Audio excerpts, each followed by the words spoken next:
এই যে তুমি কিয়ামতের কথা বলো, এটা কবে হবে?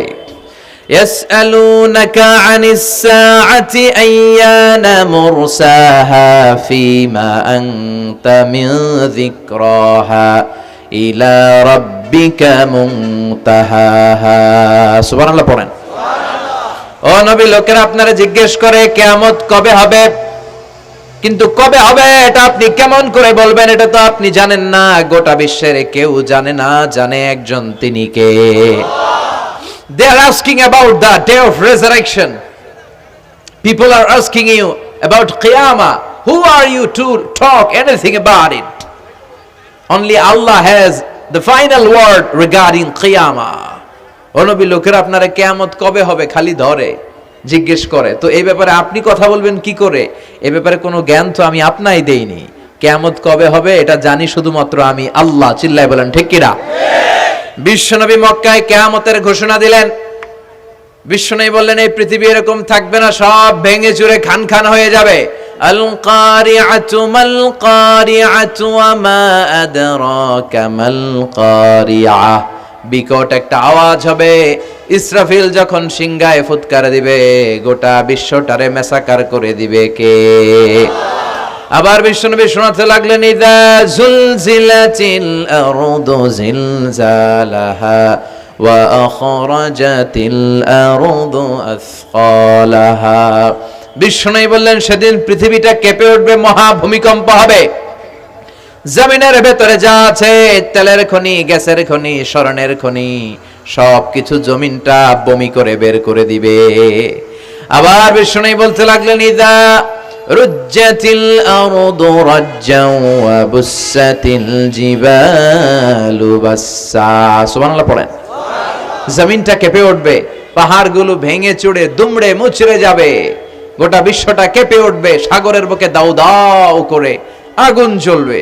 সেই দিনটা হচ্ছে কিয়ামতের দিন। বিশ্বনবীর মুখ থেকে বারবার বারবার বারবার এই কিয়ামত কিয়ামত শুনতে শুনতে কাফেরদের মনের ভিতরে ভয় ঢুকে গেছে। কাফেররা মনে মনে কয় এই মুহাম্মদ তো কোনোদিন মিথ্যা কথা বলতে শুনি নাই। শুনছে?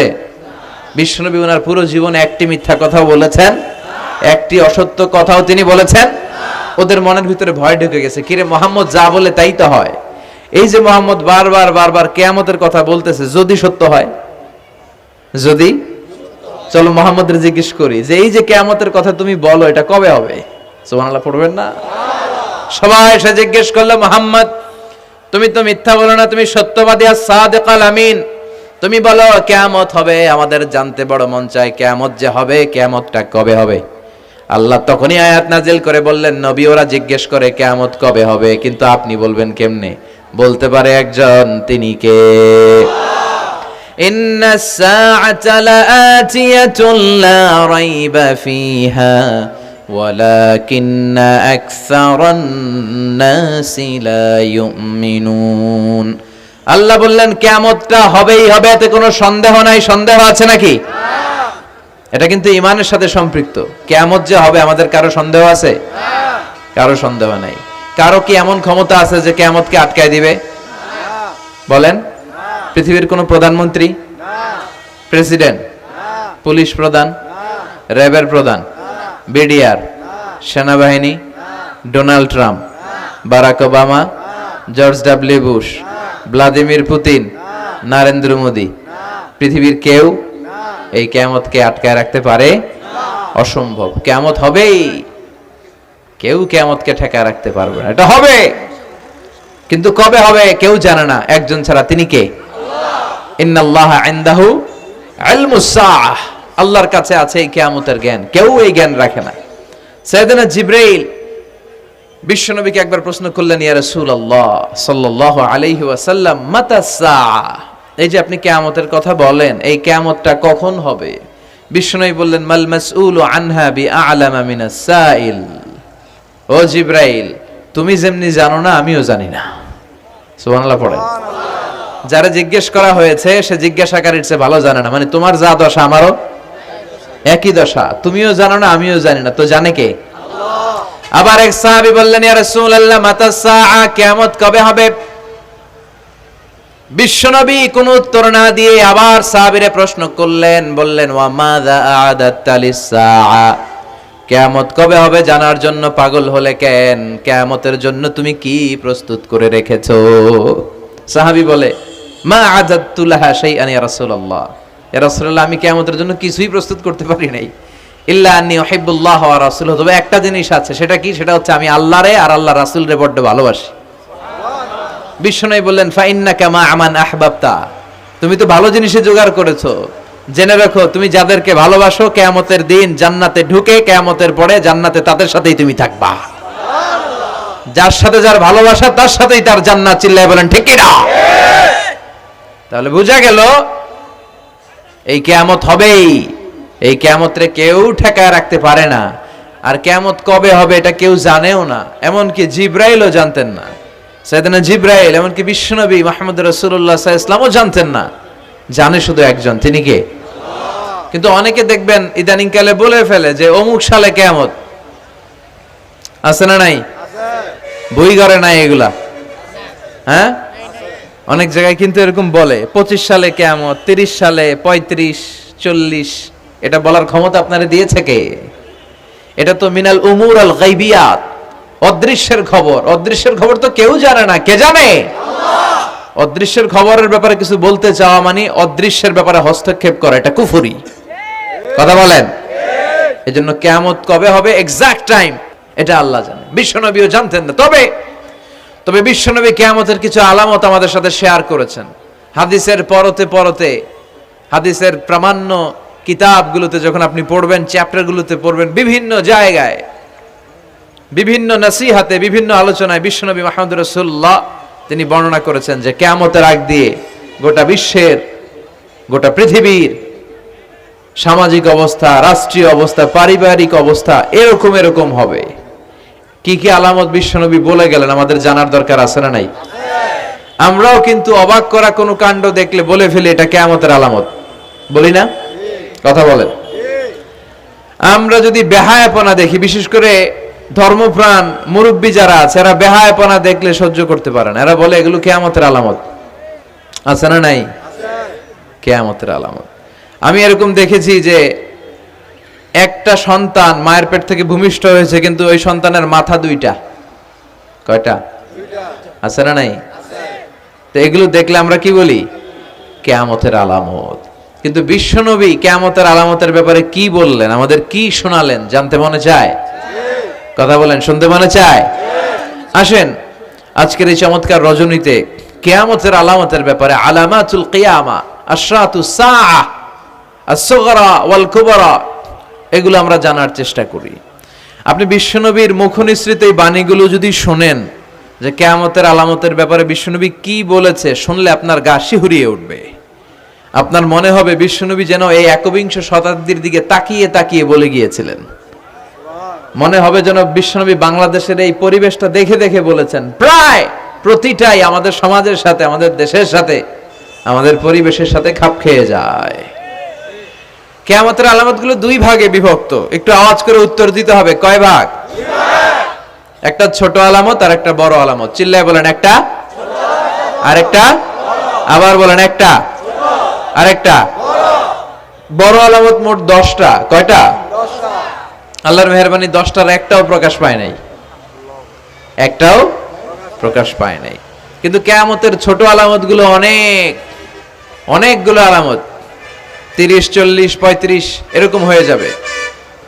এই ছোট আলামতগুলোর বেশিরভাগই আমাদের সমাজে প্রকাশিত হতে শুরু করেছে। যেগুলো হয় নাই এগুলো হওয়ার পথে, বেশিরভাগ সমাজে প্রকাশ পেয়ে গিয়েছে। আশরাতুস সাআ, আস-সুগরা ওয়াল কুবরা। আমরা আজকে কিয়ামতের ছোট আলামত, the minor signs of the day of judgement, কিয়ামত আসার আগ দিয়ে কি কি ছোট আলামত আমাদের সমাজে দেখা যাবে, এগুলো নিয়ে আমরা কিছু কথা শুনবো। আওয়াজ করে পড়েন ইনশাআল্লাহ। উদ্দেশ্য হচ্ছে এগুলো জেনে আমরা সচেতন হব। কি হব? আমরা আখিরাতের ব্যাপারে সচেতন হব এবং নিজেদেরকে গড়ব এবং আমলের পরিমাণ এমন ভাবে বাড়াবো যাতে আমাদের আখিরাতটা সুন্দর হয়। ঠিক কি না? আমাদের অনেকেরই এই ইখলাস জিনিসটার খুব অভাব। এটা নাই, এটার ঘাটতি। আমরা আল্লাহর কাছে কামনা করি, আল্লাহ তুমি আমাদের হৃদয় ইখলাস দিয়ে পরিপূর্ণ করো। আল্লাহুম্মা রযুকনা ইখলাস, আল্লাহ তুমি আমাদেরকে ইখলাসকে রিজিক হিসেবে দাও। এই ইখলাসের নামে কোরআনে একটা সূরা আছে না নাই? সূরার নাম কি? কুল হুয়াল্লাহু আল্লাহুস লাম ইয়ালিদ ওয়া লাম ইয়াকুল লাহু। এখানে আল্লাহ তাওহীদের কথা বলেছেন, ইখলাসের কথা বলেছেন। এজন্য আমরা যেন ইখলাসের সাথে শুনি, ইখলাসের সাথে আমল করি। আল্লাহ তুমি তৌফিক দাও। আমিন। বিশ্বনবী কিয়ামতের ছোট আলামতের ব্যাপারে যা যা বললেন সেগুলো যদি আমরা ধারাবাহিকভাবে শুনতে চাই, তাহলে প্রথমেই যে আলামতটার কথা বলতে হবে সেটা হচ্ছে বিআসাতু রাসূলিল্লাহি সাল্লাল্লাহু আলাইহি ওয়াসাল্লাম। বিশ্বনবীর এই পৃথিবীতে, এই ধরাতে আগমনটাই হচ্ছে কিয়ামতের সর্বপ্রথম আলামত। সুবহানাল্লাহ কইতে পারলেন না? বিশ্বনবীর আগমন পৃথিবীতে হয়েছে কি হয় নাই? কথা বলেন। বিশ্বনবী যে আসছেন আবার চলে গেছেন, বিশ্বনবীর আগমনটা হয়ে গিয়েছে পৃথিবীতে কয় বছর চলে গেল? হ্যাঁ, প্রায় 1400-1500 বছর চলে গেল, এখনো কিয়ামত হয় নাই। সুবহানাল্লাহ পড়েন। বিশ্বনবী বলতেন বুইস্তু আনা ওয়াস সাআতু কাহাতাইন, আমি এবং কিয়ামত এইভাবে পিঠাপিঠি হয়ে নাজিল হয়েছি। এই আঙ্গুল থেকে এই আঙ্গুলের মাঝখানে যেমনি তেমন কোনো ব্যবধান নাই, আমি বিশ্বনবী আর কিয়ামতের মাঝখানেও তেমন কোনো ব্যবধান নাই। বিশ্বনবী সাহাবাদেরকে বুঝাতে যে প্রায় এরকম আঙ্গুল ব্যবহার করতেন, আঙ্গুল ব্যবহার করতেন, ইশারা দিতেন, আঁকা ঝোঁকা করতেন। এখন আধুনিক শিক্ষা পদ্ধতিতে এগুলো ব্যবহার হতে শুরু হয়েছে। এগুলো সব বিশ্বনবীর মেথোডোলজি। সুবহানাল্লাহ পড়বেন না? বিশ্বনবী আবার আরেক জায়গায় বলেছিলেন আনা ওয়া কাফিলুল ইয়াতীমি কাহাতাইন, আমার আঙ্গুলের দিকে দেখতেছেন? হ্যাঁ, আনা ওয়া কাফিলুল ইয়াতীমি কাহাতাইন, আমি আর ইয়াতীমের রক্ষণাবেক্ষণকারী জান্নাতে এরকম কাছাকাছি থাকবো। এই দুই আঙ্গুল যেমনি কাছাকাছি, আমি আর ইয়াতীমের রক্ষণাবেক্ষণকারী এরকম জান্নাতে থাকবো কাছাকাছি। আমরা এখন রক্ষণাবেক্ষণ করব কি? ইয়াতীমের সম্পদ লুণ্ঠনের ক্ষেত্রে আমরা এক নাম্বার। চিল্লা এখন ঠিক কিনা? ইয়াতীমের মাথায় হাত বুলিয়ে দিলে আল্লাহ খুশি হয়ে যায়। ইয়াতীমদেরকে ভালোবাসলে আল্লাহ তারে ভালোবাসে। ইয়াতীমের জন্য দান সদকা করলে তার মর্যাদা বাড়ায় দেয় কে? আল্লাহ। আমাদের এলাকাগুলোতে ইয়াতীমখানা নাই? আমাদের সমাজে ইয়াতীম আছে না নাই? তার বাবা নাই, তার মা নাই, ইয়াতীম। আপনি তার ঘরে খাবার পৌঁছে দেন, আপনার আব্বার কবরটারে জান্নাতের টুকরা বানায় দিবে কে? ইয়াতীম মিসকিনদেরকে সহায়তা করবেন, দান সদকা ওইখানে করবেন। ওইদিকে টাকা না দিয়ে মাজারে যে টাকা দেয় এরকম লোক আছে না নাই? মাজারে টাকা দেওয়া যাবে অপ্রয়োজনে? মাজারে কেন টাকা দিবেন? ওখানে একজন লোক শুয়ে আছে, পড়ে আছে, ওনার টাকা লাগবে? টাকা লাগবে আমগো জীবিত যারা আছে আমাদের। কথা কন। গরিব, দুস্থ, সুবিধা বঞ্চিত মানুষ যারা আছে তাদের টাকা লাগবে। এজন্য মাজারে যে মানত করা যাবে? মানত করতে হবে একজনের নামে চিৎকার করে বলেন চিনি কে? অনেকে দেখবেন মাজারে যে মোমবাতি দিয়ে আসে, আগরবাতি দিয়ে আসে, হ্যাঁ, কাপড় দিয়ে আসে, ছাগল দিয়ে আসে, মুরগি দিয়ে আসে, গরু দিয়ে আসে, আছে না নাই? আলহামদুলিল্লাহ নারায়ণগঞ্জে এগুলা নাই। হ্যাঁ হ্যাঁ আছে। আহা, আল্লাহ তুমি বুঝার তৌফিক দাও। দেখবেন মাজারে আবার মশারিও দিয়ে রাখে, আছে না নাই? যিনি শুয়ে আছে ওনার কি মশায় কামড়ায়? তো উনি যদি মশার কামড় থেকে নিজের বাঁচাইতে না পারে, উনি আমগরে বাঁচাবে কি? কথা বলেন। আবার দেখবেন অনেক ড্রাইভার অনেক মাজারের পাশ দিয়ে যখন যায় সে গাড়ি স্লো করে ফেলে। ড্রাইভারকে জিজ্ঞেস করেন যে তুমি স্লো করলা কেন? সে বলে এখানে বাবার মাজার, বাবা অনেক গরম। গাড়ি উল্টায়া দিবার পারে। কি করতে পারে? আচ্ছা, গাড়ি উল্টালে কি হয়? দুর্ঘটনা হয়, মানুষ মারা যায়। যারা মানুষ মারে এরা কি বাবা নাকি ডাকাত? তো এ কেমন আল্লাহর ওলি, সে মানুষ মেরে ফেলে। আপনি একটু আকল খাটালে আপনি বুঝতে পারবেন যে এগুলোর সাথে ইসলামের কোনো সম্পর্ক নাই। ইসলাম শিখায় চাইতে হবে একজনের কাছে, যা সালতা ফাসআলিল্লাহ, ফরিয়াদ করবা তো কার কাছে করব? চাইতে হবে কার কাছে? ছেলে চান কে দিবে? মেয়ে চান কে দিবে? ছেলে মেয়ে দুইটা চান কে দিবে? ব্যবসায় সফল হতে চান কে দিবে? জান্নাতি হতে চান কে দিবে? আল্লাহ ছাড়া কেউ কিছু দিতে পারে? বিশ্বনবী মুহাম্মদ রাসূলুল্লাহ সাল্লাল্লাহু আলাইহি সাল্লাম কি আমাদের কিছু দিতে পারে? না। এজন্য ওনার কবরে যেও চাওয়া যায় না, ওনারে সালাম দেওয়া যায়। ওখানে যে বিশ্বনবীকে সালাতু সালাম পাঠানো যায়, কিন্তু বিশ্বনবীরে বলা যায় না, ইয়া রাসূলুল্লাহ আমার একটা মেয়ে দেন, আমার একটা ছেলে দেন, ইয়া রাসূলুল্লাহ আমার নির্বাচনে পাশ করাইয়া দেন। এখন নির্বাচন আসছে নতুন না, প্রায় দেখি অ্যানাউন্সমেন্ট চলতেছে কাউন্সিলর নির্বাচন। তো বিশ্বনবীর কবরের সামনে দাঁড়িয়েও চাওয়া যায় না। তো বিশ্বনবীর কবরের সামনে দাঁড়িয়ে কিছু চাইলে সৌদি পুলিশ হাতের মধ্যে লাঠি দিয়ে বাড়ি মারে,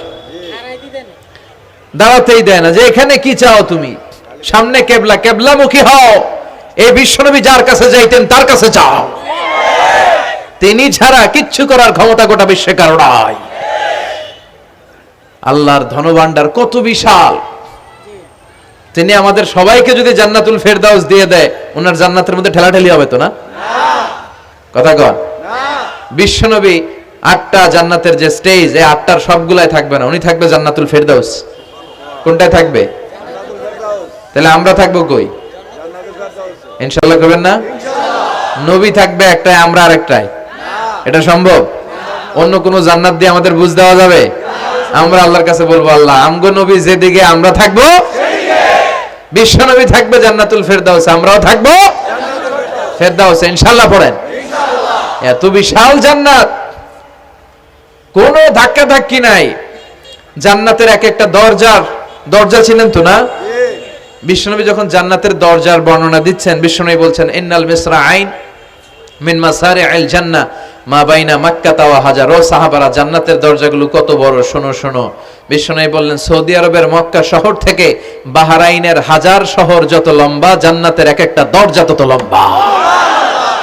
তার মানে এক এক ধাক্কায় কয়েকশো কোটি লোক জান্নাতে ঢুকে যাবে। তো ওই জান্নাতে আমরা সবাই যদি ফেরদাউসে থাকি, আল্লাহর কোনো ঘাটতি আছে? ওই আল্লাহরে থইয়া মাজারে যায়, ওই আল্লাহরে না ডেকে বাবারে ডাকে, ওই আল্লাহর কাছে না যেয়ে মাজারে যেয়ে লাল সালু দিয়ে আসে। দেখবেন যে লোকটা মাজারে মশারি দেয়, ওর বাবার ডেঙ্গু রোগ, ওর মারে মশাই কামড়ায়, ওর বাবারে মশাই কামড়ায়। বাপ মার কাছে চায় না। বাপ মা যে কত বড় পীর সাহেব, গোটা বিশ্বের পীর সাহেবরা যদি একটা দোয়া করে আর বাবা মা যদি আরেক পাশে দোয়া করে, বাবা মার দোয়া আগে আগে কবুল হয়ে যাবে। এজন্য চাইতে হবে একজনের কাছে, তিনি কে? বিশ্বনবী যখন বুঝাতেন, মাঝে মাঝে হাতের ইশারায় বুঝাতেন। সুবহানাল্লাহ পড়েন।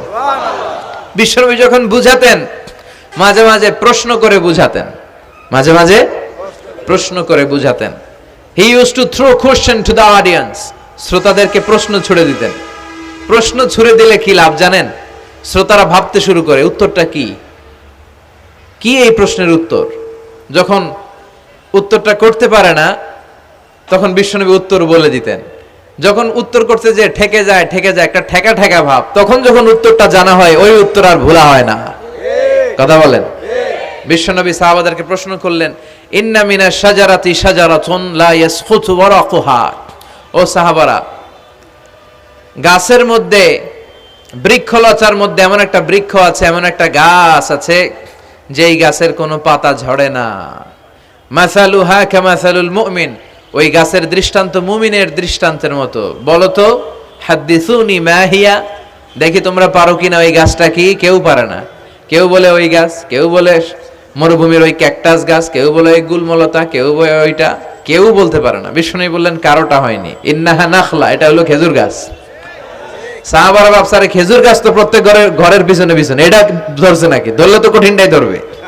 এজন্য সাহাবাদের প্রত্যেক বাড়ির পাশে খেজুর গাছ। ওইদিকে মন যায় না, মন গেছে দূরে, দেখি তো কোন গাছ, খুঁজে পায় না। সুবহানাল্লাহ পড়েন। এই যে বিশ্বনবীর শিখানোর পদ্ধতি, education system, how to teach the children, আপনি ছাত্রদেরকে কিভাবে পড়াবেন, এটা বিশ্বনবী হাতে কলমে আমাদেরকে শিখিয়ে গিয়েছে। ওই মজলিসে আব্দুল্লাহ ইবনে উমর রাদিয়াল্লাহু আনহু আর ওনার বাবা ওমরে ফারুক দুইজনই উপস্থিত ছিলেন। বাড়িতে যাওয়ার পরে ছোট্ট আব্দুল্লাহ ইবনে উমর সাইয়েদনা ওমরে ফারুককে বলেন, আব্বা, বিশ্বনবী যে আজকে প্রশ্নটা করছিল, আমি কিন্তু উত্তর জানতাম।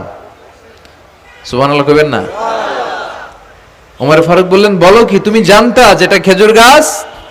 আব্দুল্লাহ ইবনে উমর বলে, না আমি আবি, হ্যাঁ আমি জানতাম। তো বললা না কেন? তুমি যদি আজকে উত্তর দিতে পারতা, তাহলে আরবরা লাল কপালের উট পেলে অনেক খুশি হয়ে যায়। তিনি বললেন, লাল চাঁদওয়ালা উট পেলে মানুষ যেরকম খুশি হয়, আজকে তো আমি অত খুশি হইতাম, বিশ্বনবীর সামনে আমার বুকটা এত বড় হয়ে যেত যে আমার ছেলে উত্তর করতে পেরেছে। আব্দুল্লাহ ইবনে ওমর বললেন, আপনি আমার আব্বা, আশেপাশে চাচারা কেউ পারে না, আমি কেমনে কই? সুবহানাল্লাহ কইবেন না? দেখেন বিশ্বনবীর শিখানোর কত চমৎকার পদ্ধতি। তো সে পদ্ধতির অংশ হিসেবে বিশ্বনবী এরকম আঙ্গুল দিয়ে ইঙ্গিত করতেন আর বলতেন, আনা ওয়া কাফিলুল ইয়াতীমি কাহাতাইন, আমি এবং ইয়াতিমের যত্ন যারা করে তারা জান্নাতে একসাথে এইভাবে থাকবো।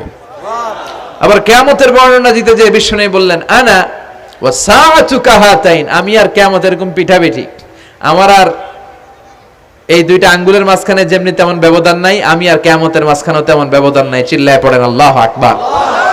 তাহলে বিশ্বনবীর ঘোষণা অনুযায়ী কিয়ামতের প্রথম আলামত হচ্ছে বিশ্বনবীর স্বয়ং আগমন। এটা হয়েছে কি হয় নাই?